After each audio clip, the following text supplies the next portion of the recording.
Subscribe करिए rising Uttar Pradesh को और दबाइए इस बेल आइकन को ताकि आप पाएं यूपी की न्यूज अपने मोबाइल पर सबसे पहले। प्रदेश में कोरोना का कहर जारी है। बीते 24 घंटे में कोरोना संक्रमण के 34,626 नए मामले सामने आए हैं, जबकि 32,494 लोग स्वस्थ होकर डिस्चार्ज हुए हैं। वहीं बीते 24 घंटे में प्रदेश में 2,44,000 कोविड टेस्ट हुए। इसमें 1,08,000 केवल RT-PCR टेस्ट हैं। वहीं प्रदेश में अभी भी लखनऊ, कानपुर नगर, वाराणसी, प्रयागराज, मेरठ व बरेली में कुल संक्रमितों में से आधे हैं। सरकार इन शहरों पर फोकस टेस्टिंग करा रही है। यहां पर अब बड़े बड़े कंटेनमेंट जोन भी तैयार करने का प्रयास हो रहा है। आज से शुरू होने वाले वैक्सीनेशन में लखनऊ समेत 7 बड़े शहरों को शामिल किया गया है, जहां पर सबसे ज्यादा कोविड-19 के केस हैं। इसके लिए सबसे ज्यादा संक्रमण वाले 7 जिलों लखनऊ, कानपुर नगर, प्रयागराज, वाराणसी, गोरखपुर, मेरठ और बरेली में टीके की शुरुआत होगी।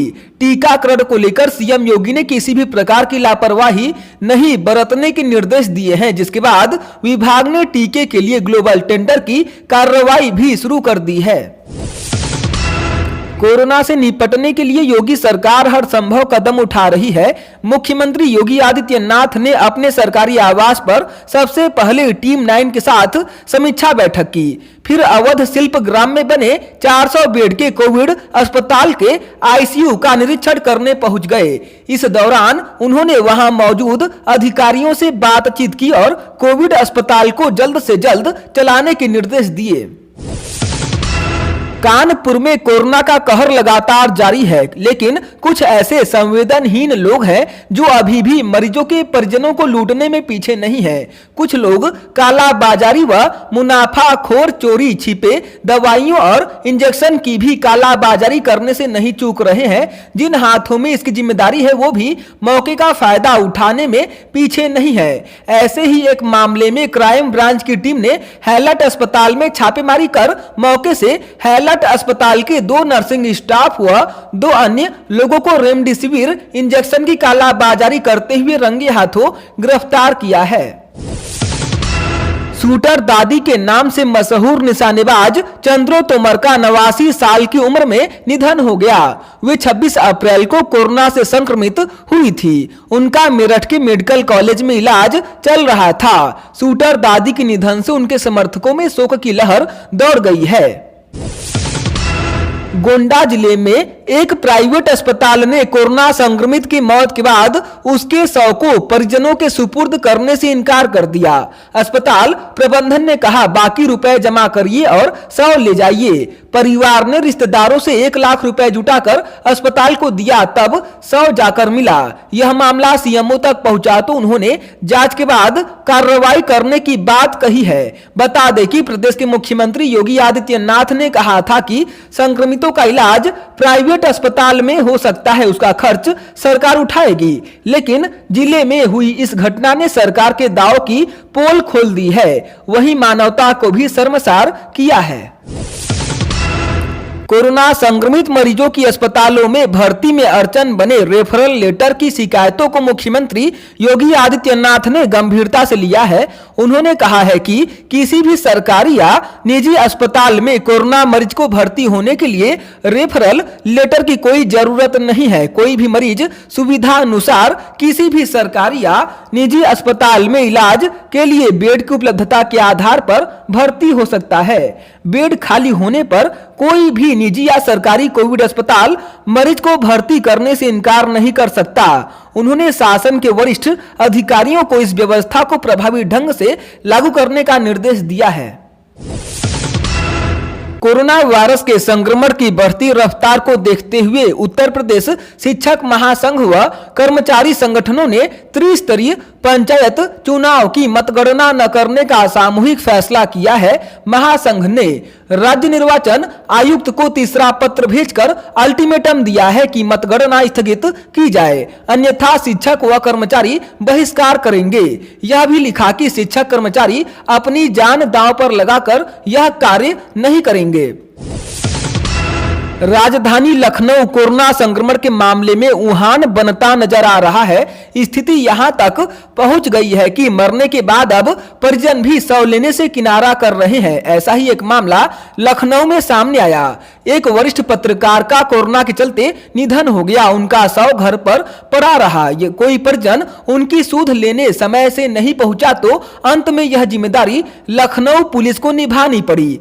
जानकारी के मुताबिक गोमती नगर थाने में तैनात 4 उप निरीक्षक ने कंधा दिया। यहां तक कि अपनों ने ही उन्हें लावारिस घर पर छोड़ दिया। ऐसे में गोमती नगर पुलिस ने न सिर्फ इंसानियत की मिसाल पेश की बल्कि 100 के वारिस भी बने और अर्थी को कंधा देकर उन्हें भैंसा कुंड शमशान घाट पहुंचाया।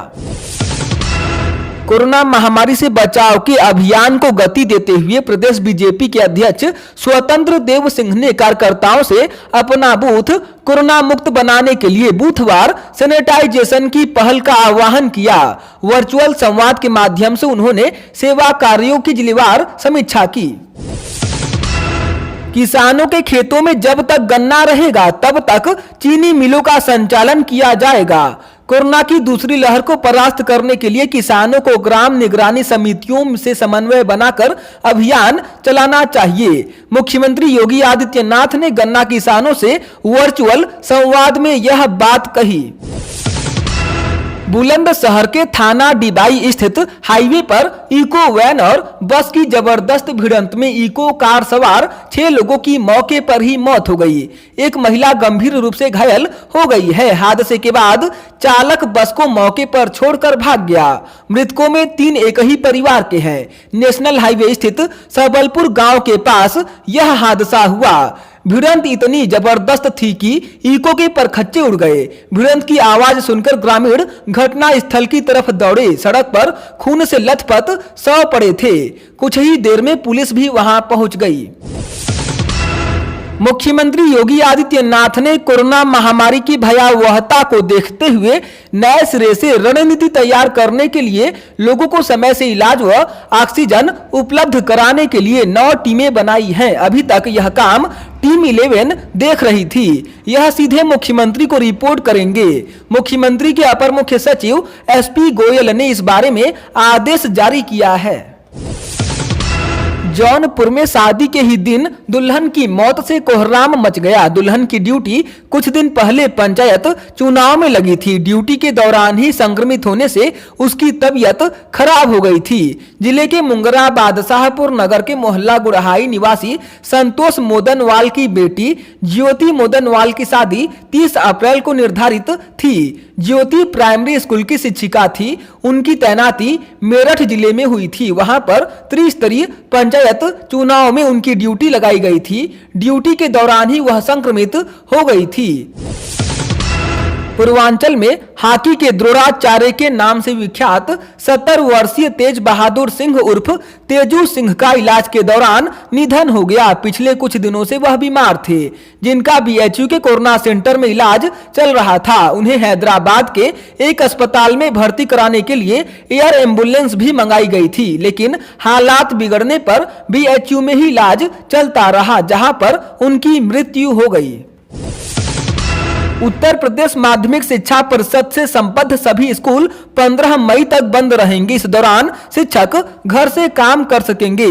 इस बारे में आदेश जारी कर दिया गया है। इससे पहले बेसिक शिक्षा ने भी 20 मई तक स्कूल बंद करने का आदेश जारी किया था। अस्पतालों में बेड नहीं मिल रहे हैं और ऑक्सीजन सिलेंडर के लिए घंटों लाइन में खड़ा होना पड़ रहा है। इस बीच कुछ अस्पताल मरीज को झूठी जानकारी दे रहे हैं और परेशान करने का भी प्रयास कर रहे हैं। ताजा मामला गाजियाबाद के सुशीला और पैलेटिव हॉस्पिटल का है, जहां पर बेड भी खाली है, वेंटिलेटर भी मौजूद है, लेकिन फिर भी मरीज को बताया जा रहा है कि सब कुछ फुल हो चुका है। इस झूठी जानकारी की वजह से कई मरीज गाजियाबाद में दर-दर भटकने को मजबूर हैं। प्रशासन को जब इस बात की जानकारी मिली तो उनकी तरफ से दोनों सुशीला और पैलेटिव अस्पताल के खिलाफ कड़ा एक्शन लिया गया।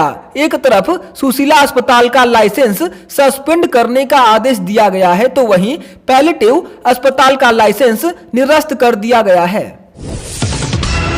ऑल इंडिया सिया वक्फ बोर्ड व यतीम खाना के अध्यक्ष सैयद वसीम रिजवी के मोबाइल पर व्हाट्सएप कॉल और मैसेज करके जान से मारने की धमकी दी गई। धमकी देने वाले ने व्हाट्सएप मैसेज करके गालियां दी और इसके बाद गोली मारने और गला काटने की भी बात कही। वसीम रिजवी ने इस बारे में सआदतगंज थाने में मुकदमा दर्ज कराया। कोरोना की दूसरी लहर प्रयागराज के वकीलों को पिछली बार के मुकाबले ज्यादा भारी पड़ गई। हर दिन हो रही मौतों से आम जनता के साथ ही अधिवक्ता समाज भी स्तब्ध है। अब तक 100 से अधिक वकील कोरोना की भेंट चढ़ चुके हैं, तो वहीं हजारों संक्रमित हैं। मरने वालों में हाई कोर्ट के जज से लेकर वरिष्ठ अधिवक्ता और आम वकील तक शामिल है। स्थिति यह है कि अधिवक्ताओं के प्रतिनिधि भी कुछ कर पाने में लाचारी महसूस कर रहे हैं। 3 दिन के कोरोना कर्फ्यू को लेकर राज्य सरकार द्वारा लिए गए निर्णय के क्रम में इलाहाबाद हाईकोर्ट में 3 मई तक अवकाश रहेगा। 1 मई को पहले ही सैनिटाइजेशन के लिए हाईकोर्ट बंद रखने का आदेश दिया जा चुका है।